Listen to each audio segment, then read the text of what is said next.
नमस्कार साथियों, स्वागत है आपके अपने YouTube channel net JRF aspirant में। तो आज से हम यूनिट 2 रिसर्च एप्टीट्यूड स्टार्ट कर रहे हैं। तो रिसर्च एप्टीट्यूड क्या होता है? सबसे पहले हम रिसर्च को समझेंगे। रिसर्च क्या होता है? रिसर्च दो शब्दों से मिलकर बना है।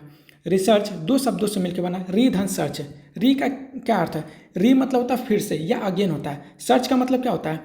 पता लगाना या खोजना। इसी को कहते हैं फाइंड आउट करना, अगेन फाइंड आउट करना। कहने का सेंस समझो, अगेन फाइंड आउट करना, अगेन अगेन फाइंड आउट करना, फाइंड आउट करना। अब ध्यान रखो, जैसे इस चीज़ को समझो आप, अनुसंधान को क्या कहते हैं? नए ज्ञान का निर्माण करना। अनुसंधान क्या करता है? नए ज्ञान का निर्माण करता है, या फिर जो वास्तव में मौजूद है जो ज्ञान, उसको क्या कहते हैं? नए और रचनात्मक तरीकों का उपयोग करके एक नई अवधारणा को जन्म देना। नई अवधारणा को जन्म देना, उसी को क्या कहते हैं? रिसर्च कहते हैं। अब समझो रिसर्च क्या होता है। रिसर्च क्या होता है? रिसर्च इंक्वायरी को भी क्या कहते हैं? पूछताछ को भी रिसर्च कहते हैं। पूछताछ, या इसी को क्या कहते हैं? इंक्वायरी। इंक्वायरी को क्या कहते हैं? रिसर्च कहते हैं। इंक्वायरी को रिसर्च कहते हैं। अब दूसरा जो है, तथ्यों को सामने लाने का प्रयास करते हैं। आप रिसर्च के दौरान क्या करते हैं? तथ्यों को सामने लाने का प्रयास करते हैं। तथ्यों को सामने लाने का प्रयास करते हैं। तथ्यों को सामने लाने का प्रयास करते हैं। अब ध्यान रखो, तीसरा जो क्या होता है, ज्ञात से अज्ञात तक का सफर को क्या कहते हैं? रिसर्च कहते हैं। ज्ञात से अज्ञात तक का सफर, अज्ञात तक का सफर, सफर ज्ञात से अज्ञात तक का सफर, तक का सफर भी क्या कहलाता है? रिसर्च कहलाता है। समझो इस चीज़ को। शोध क्या है?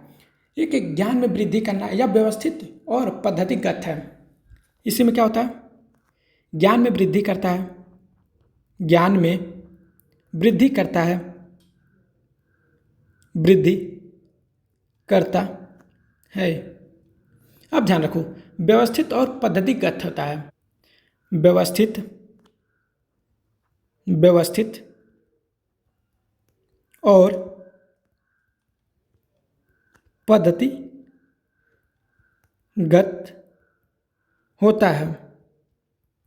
अब ध्यान रखो, शोध शब्द का सबसे पहले प्रयोग कब किया गया था?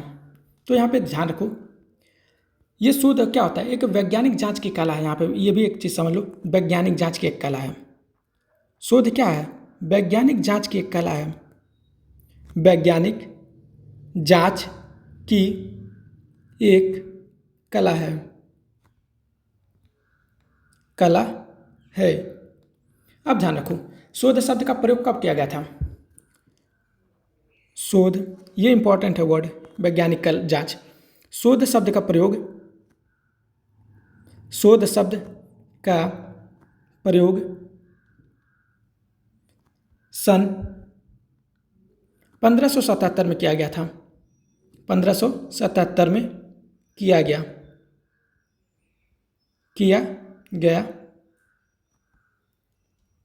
अब ध्यान रखो, अब रिसर्च क्या होता है उसके बारे में समझेंगे। कुक ने क्या किया था? कुक ने क्या किया था? रिसर्च को बताया था। रिसर्च को कैसे डिफाइन किया था? तो ध्यान रखो, यहाँ पे कुक जो है, रिसर्च या इसी को शोध, कुक के अनुसार, कुक के अनुसार, ये इंपॉर्टेंट नहीं, बस आप एक बार एक नज़र कहते हैं रख लो। अब यहाँ पे ध्यान दो, री सर्च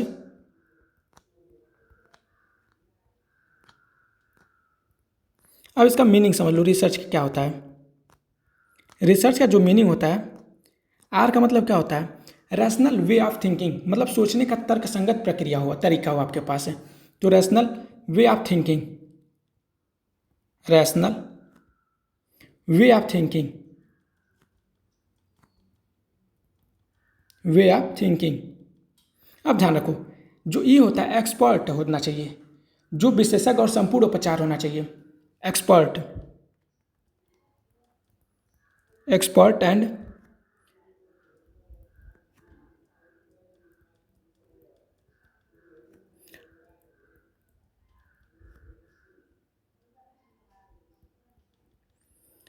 देखो, पहला क्या था, रैशनल वे ऑफ थिंकिंग था। दूसरा आपका क्या था, दूसरा जो था आपका एक्सपर्ट एंड एग्जॉस्टिव ट्रीटमेंट। अब तीसरा क्या है, तीसरा एस का मतलब होता है search and solution, search and solution. अब ध्यान रखो, जो ई का मतलब होता है एग्जैक्टनेस, सटीकता हो जिसे कहते हैं। ई मतलब एग्जैक्ट होना चाहिए, एग्जैक्टनेस, एग्जैक्टनेस। अब ध्यान रखो, जो चौथा होता है ए का मतलब वो एनालिसिस हो, आप विश्लेषण कर सको उस चीज का, एनालिसिस। जो जो आर का मतलब होता है रिलेशनशिप ऑफ फैक्ट होना चाहिए। जो आर आपका क्या है, रिलेशनशिप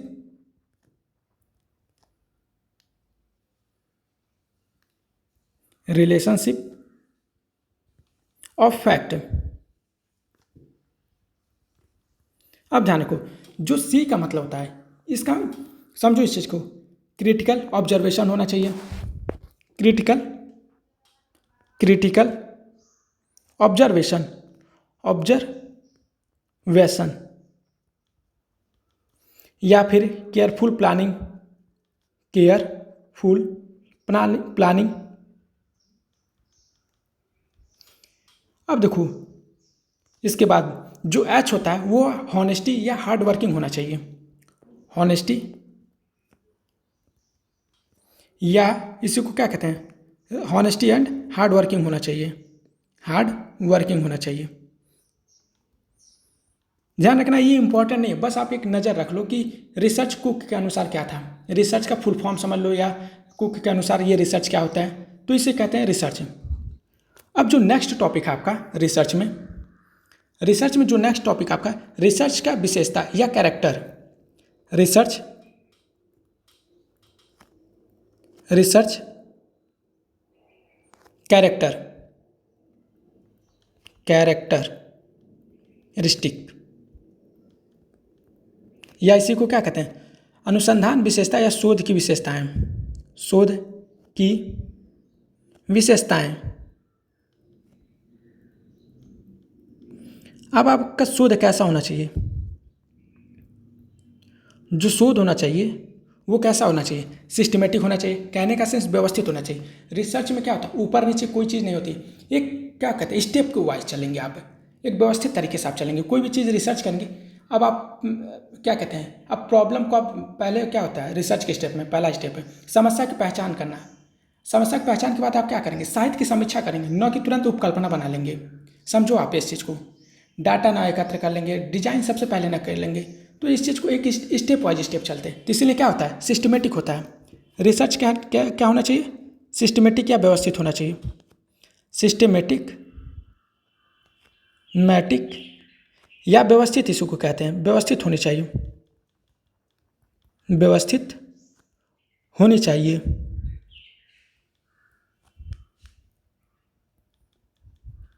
अब ध्यान रखो दूसरा पॉइंट, दूसरा आपका क्या होना चाहिए, ऑब्जेक्टिव होना चाहिए, ऑब्जेक्टिव निष्पक्ष जैसे कहते हैं, ऑब्जेक्टिव, ऑब्जेक्टिव क्या होता है, वस्तुनिष्ठ जिसे कहते हैं, वस्तुनिष्ठ,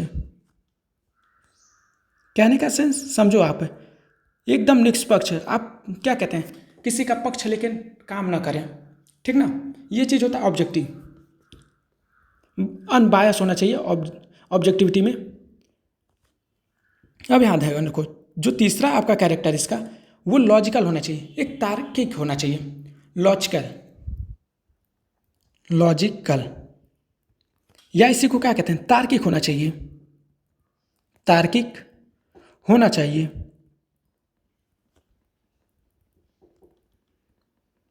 अब ध्यान रखो चौथा क्या होता है आपका, रिडक्टिव होना चाहिए, रिडक्टिव समझो चीज़, आप रिसर्च में इतना ज़्यादा स्टेप ना रख लो कि कहने का सेंस कि वो आप समझ ही ना पाओ, आप क्या हो उसमें से कुछ ही स्टेप ऐसा हो जो इम्पोर्टेंट हो, उसी को रिडक्शन मतलब कम करना उस चीज़ को।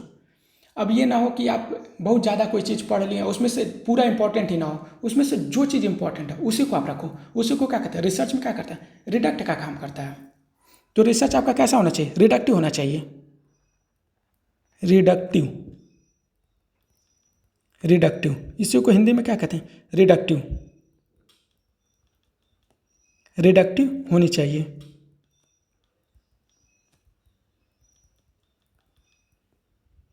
अब ध्यान रखो, जो आपका रिसर्च होगा वो रेप्लिकेबल होना चाहिए। क्या कहने का सेंस, विश्वसनीय होना चाहिए। रेप्लिकेबल, रेप्लिकेबल या विश्वसनीयता होनी चाहिए, विश्वसनीयता होनी चाहिए, होनी चाहिए।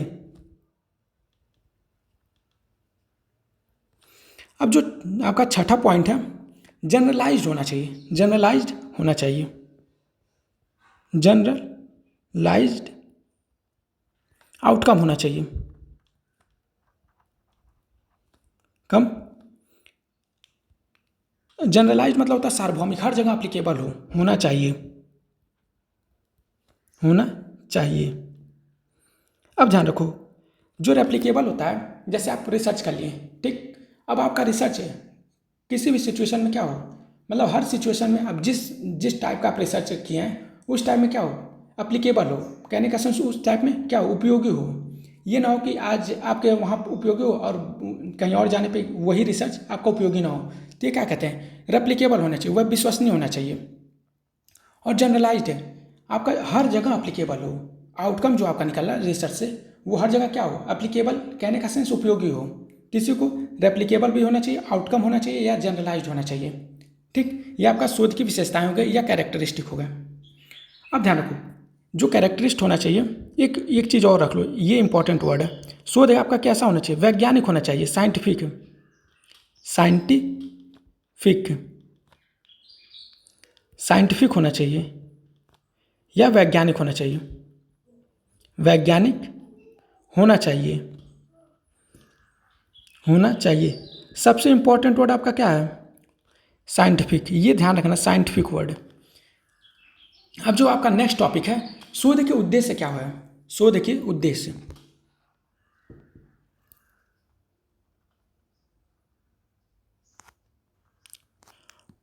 Research objective, objective of research, objective of research,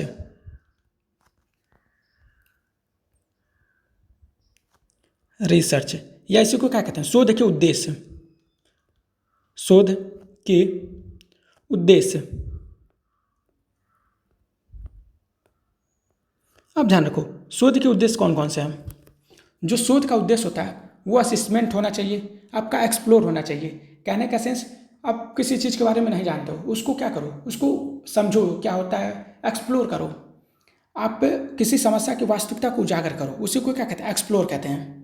आपका इवैल्यूएट करने वाला होना चाहिए, जो रिसर्च हो इवैल्यूएट करो, एग्जामिन या टेस्ट करना, टेस्ट करे आपका। कंपैरिजन होना चाहिए, एस्टिमेट से या अनुमान लगा या गेस लगा सके, ठीक ना, ये चीज़ होना चाहिए। एक एक चीज़ को समझते हैं। पहला आपका क्या होना चाहिए, असेसमेंट करो, असेसमेंट, असेसमेंट या इसी को क्या कहते हैं हिंदी में, आकलन होना चाहिए, आकलन करने वाला होना चाहिए। ठीक, अब दूसरा जो क्या होता है, एक्सप्लोर वाला होना चाहिए, एक्सप्लोर, एक्सप्लोरेशन, जिसे क्या कहते हैं इसको, अन्वेषण, अन्वेषण होना चाहिए। तीसरा आपका क्या होना चाहिए, इवैल्यूएट करने वाला होना चाहिए, इवैल्यूएशन, इवैल्यूएशन, इवैल्यूएशन को हिंदी में क्या कहते हैं, मूल्यांकन होना चाहिए, मूल्यांकन, मूल्यांकन, आपका जो रिसर्च होगा वो मूल्यांकन कर सके, ऐसा रिसर्च हो। जो चौथा का इस उद्देश्य है, रिसर्च के क्या उद्देश्य है ये चीज़ समझना है, वो क्या कर सके, आकलन कर सके, अन्वेषण कर सके, मूल्यांकन कर सके या फिर उसको परख सके, किसी चीज़ को एग्जामिन करते,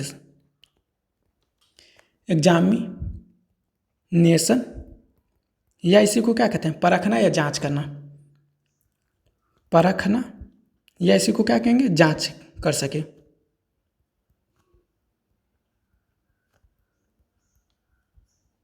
अब ध्यान रखो, जो पांचवा आपका है वो कंपैरिजन होना चाहिए, तुलना कर सके। वो जो रिसर्च का उद्देश्य है वो तुलना कर सके, कंपैरिजन, कंपैरिजन होना चाहिए या तुलना। जो छठवां पॉइंट आपका है एस्टिमेशन होना चाहिए। एस्टिमेशन मतलब कहने का आप अनुमान लगा सको, रिसर्च से, ये रिसर्च है तो इसका अनुमान क्या होगा रिसर्च के आधार पे, तो एस्टिमेट होना चाहिए, एस्टिमेशन, या इसी को अनुमान या गेस करना कहते हैं, अनुमान लगा सके। अब ध्यान रखो, जो अब रिसर्च के स्टेप सबसे ज़्यादा इंपॉर्टेंट होते हैं, तो यहाँ पे रिसर्च के स्टेप लिख लेते हैं। या पहले सबसे पहले शोधकर्ता के गुण, जो रिसर्चर होता है उसके क्या क्या कहते हैं, क्वालिटी होनी चाहिए, क्वालिटी ऑफ रिसर्चर,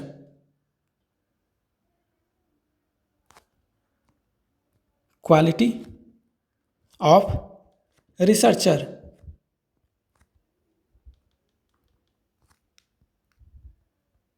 या शोधकर्ता के गुण, शोधकर्ता के गुण। अब ध्यान रखो इसमें क्या होता है, जो शोधकर्ता का कौन कौन सा गुण होना चाहिए, मतलब आपके जो आप रिसर्चर हो, एज अ रिसर्चर आप कहीं जा रहे हो रिसर्च करने, तो आप में कौन कौन सा गुण होना चाहिए ताकि आप रिसर्च अच्छे से कर सको। तो पहला आपका क्या गुण होना चाहिए, आप कुशल होना चाहिए, कुशल हो आप रिसर्च, ठीक। दूसरा आपका क्या होना चाहिए, वैज्ञानिक हो, आपका जो सोच हो वह वैज्ञानिक तरीके से हो, वैज्ञानिक हो, कुशल हो।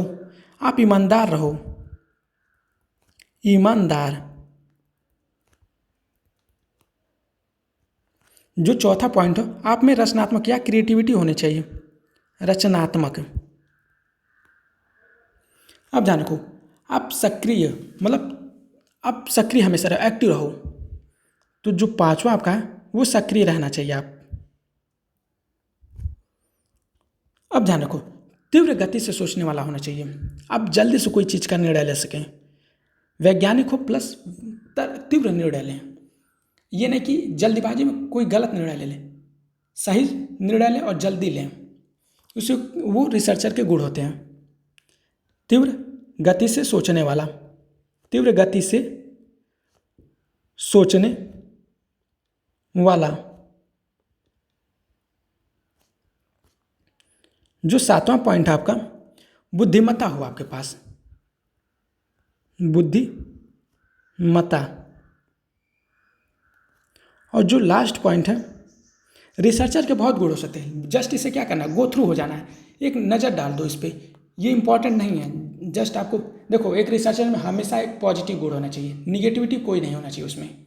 तो ऑप्शन जब भी आएगा आपको, तो उसमें जो निगेटिव पॉइंट लिखा रहेगा उसको आप क्या करिएगा, वो ऑप्शन से डिलीट कर दीजिएगा, और जो पॉजिटिव स्टेट मतलब वो ऑप्शन होगा उसे आप टिक कर दीजिएगा।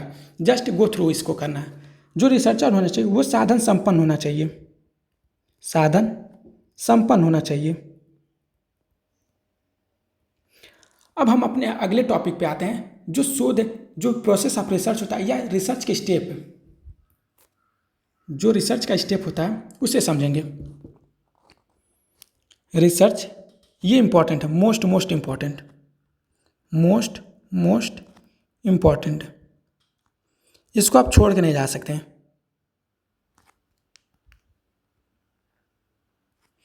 रिसर्च स्टेप, या इसी को कहते हैं शोध की प्रक्रिया, शोध के चरण, शोध के चरण। अब ध्यान रखो, जो शोध के चरण होता है, तो सबसे पहले आप कोई रिसर्च करने जाते हो तो सबसे पहले आपके पास क्या होना चाहिए, एक टॉपिक होना चाहिए, समस्या होना चाहिए।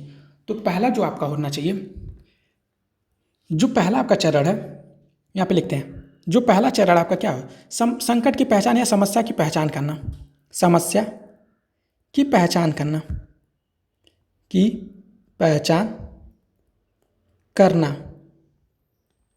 या इसी को क्या कहते हैं, identify a problem, identify a problem, a problem. अब ध्यान रखो, आप जब समस्या चयन कर लिए तो आप उससे जो भी समस्या आप चयन कर लें उससे रिलेटेड जो भी पहले रिसर्च हो चुका है या जो आपके पास डाटा मौजूद है उसका स्टडी करेंगे, तो लिटरेचर रिव्यू करेंगे। दूसरा जो स्टेप आपका है, साहित्य की समीक्षा करना, साहित्य की समीक्षा करना, या इसी को कहते हैं literature review, review the literature, review the literature.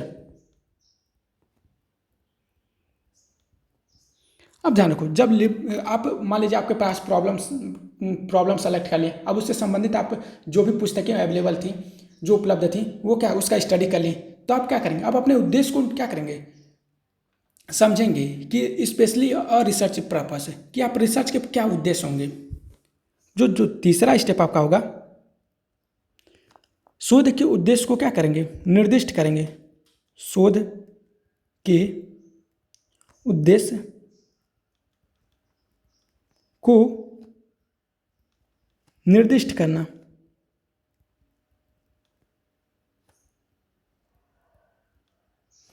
जो तीसरा स्टेप है, specify a research purpose, purpose. अब ध्यान रखो, जो चौथा आपका, मान लीजिए आप अब उद्देश्य आप कर लिए कि मेरा जो समस्या है उससे संबंधित आप स्टडी कर लिए, लिटरेचर रिव्यू कर लिए, अब उसके बाद उद्देश्य को निर्धारित कर दिए। अब ध्यान रखो, अब रिसर्च कैसे को किस तरह करेंगे उसके लिए एक डिजाइन बनाएंगे, तो उसी को क्या कहते हैं, रिसर्च डिजाइन करना। जो चौथा स्टेप आपका होगा, शोध का डिजाइन करना, शोध का डिजाइन करना, डिजाइन करना। जो ये शायद ये उद्देश्य है, यहीं पे आप क्या करोगे, हाइपोथेसिस बनाओगे, ऑब्जेक्टिविटी डिसाइड करोगे, तो ये ध्यान रखना, यहाँ पे ऑब्जेक्टिव या हाइपोथेसिस,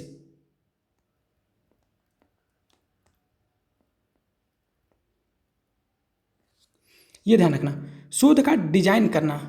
अब यहाँ पे रखो, डिजाइनिंग द रिसर्च, डिजाइनिंग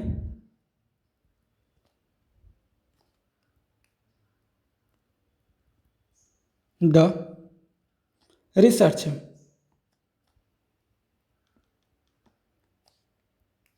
अब जो नेक्स्ट स्टेप आपका होगा, जो पांचवा स्टेप, अब ध्यान रखो, डेटा को इसके बाद जब डिजाइन आप कर लिए तो आप क्या करोगे, पॉपुलेशन को डिफाइन कर लिए, उसके बाद आप क्या करो कि डेटा को एकत्र करो। अब डेटा भी दो तरह के होते हैं, प्राथमिक डेटा, द्वितीयक डेटा। जो पहली बार आप उपयोग करेंगे उसे प्राथमिक डेटा, और जो दूसरी बार उपयोग करेंगे, कहने का सेंस जो प्राथमिक डेटा उपलब्ध है, अवेलेबल है, उसी का प्रयोग करके अपने रिसर्च को कंप्लीट कर रहे हैं, तो इसी को द्वितीयक डेटा कहते हैं, द्वितीयक डेटा, या इसी को द्वितीयक आंकड़े कहते हैं। तो क्या कहते हैं, डेटा एकत्र करेंगे, डेटा एकत्र करना, या इसी को क्या कहेंगे, कलेक्टिंग डाटा। अब ध्यान रखो, अब डेटा एकत्र कर लिए, अब डेटा का क्या हो, एनालिसिस करोगे या विश्लेषण करोगे या उसका व्याख्या करोगे, ठीक। तब ध्यान रखो, जो छठा पॉइंट आपका, जो छठा स्टेप है, डेटा का विश्लेषण करना, डेटा का विश्लेषण, विश्लेषण व व्याख्या करना, व व्याख्या करना। इसी को क्या कहते हैं, analyse, analysis, analysing and interpretation of data, interpretation of data.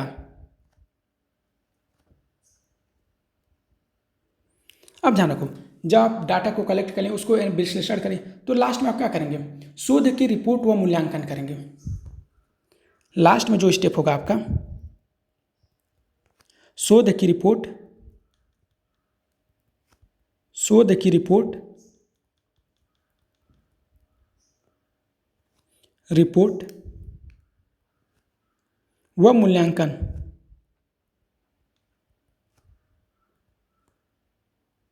अब ध्यान रखो इसको, report and evaluate the research, report and evaluate the research, the research. जो आपके रिसर्च स्टेप थे उसको कंप्लीट हो गया। अब यहाँ पे एक चीज़ और पढ़ लेंगे कि शोध की कौन कौन सी आवश्यकताएं होती हैं या उपयोगी क्या होते हैं। शोध की उपयोगिता, शोध की उपयोगिता,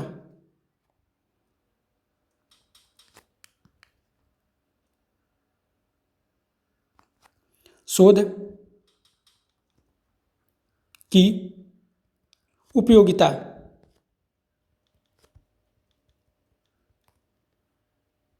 या इसी को क्या कहते हैं, utilities of research, utility of research, utilities of research. आप रिसर्च का कहाँ कहाँ उपयोग कर सकते हो, तो ध्यान रखो, निर्णय लेने में आपका सहायक हो सकता है। पहला, डिसीजन मेकिंग हो सकता है, निर्णय लेने में सहायक, निर्णय लेने में सहायक।